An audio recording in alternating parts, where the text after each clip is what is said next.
श्रीगरुड उवाच अथ ध्यानं प्रवक्ष्यामि शृणु सर्वाङ्गसुन्दरि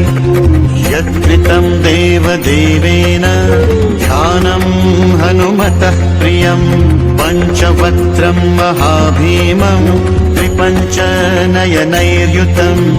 बाहुभिर्दशभिर्युक्तं सर्वकामार्थसिद्धिदम्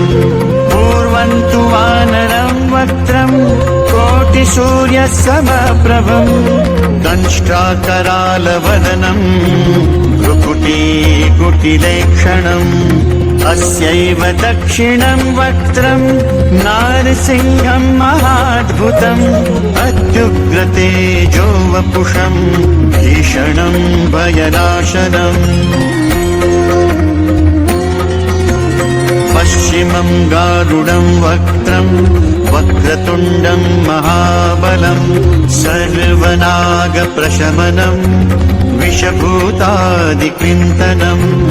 उत्तरं सौकरं वक्त्रं कृष्णं दीप्तं नभोपमं पातालसिंहवेताल ज्वररोगादिकृन्तनम् ऊर्ध्वं हयाननं घोरं दानवान्तकरं परं येन वक्त्रेण विप्रेन्द्र तारकाक्षं महासुरम् जघाञ्चरणं तत्स्यात् सर्वशत्रुहरं परं ध्यात्वा पञ्चमुखं रुद्रं हनुमन्तं दयानिधिम् खड्गं त्रिशूलं खट्वाङ्गं पाशमङ्कुशपर्वतं मुष्टिं कौमोदकीं वृक्षं धारयन्तं कमण्डलुम् इन्दिपालं ज्ञानमुद्रां दशभिर्मुनिपुङ्गवम् एतान्यायुधजालानि धारयन्तं भजाम्यहम् प्रेतासनोपविष्टं तं सर्वाभरणभूषितं दिव्यमाल्याम्बरधर दिव्यगन्धानुलेपनम् सर्वाश्चर्यमयं देवं हनुमद्विश्वतोमुखम् पञ्चास्यमच्युतमनेकविचित्रवर्णवक्त्रम् शशाङ्कशिखरं कपिराजवर्यम् पीताम्बरादिमुकुटैरूपशोभिताङ्गम् पिङ्गाक्षमाद्यमनिशं मनसा स्मरामि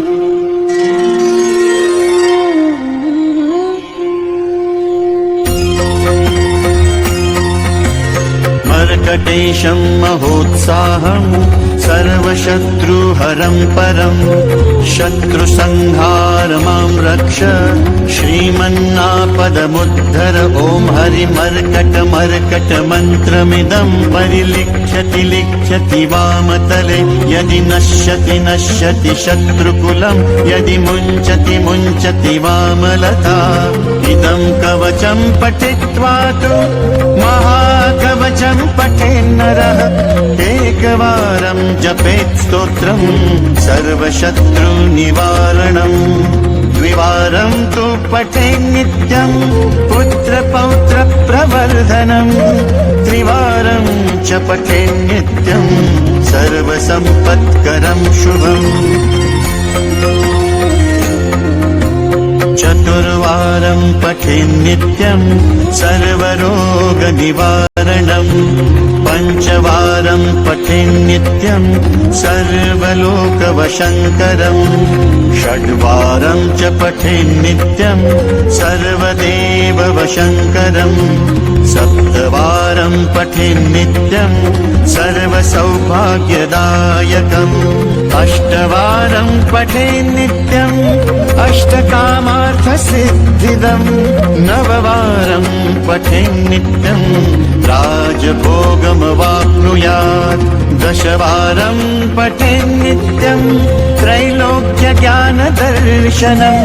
रुद्रावृत्तिं पठेन् नित्यं सर्वसिद्धिर्भवेद् ध्रुवम् निर्बलो रोगयुक्तश्च महाव्याध्यादिपीडितः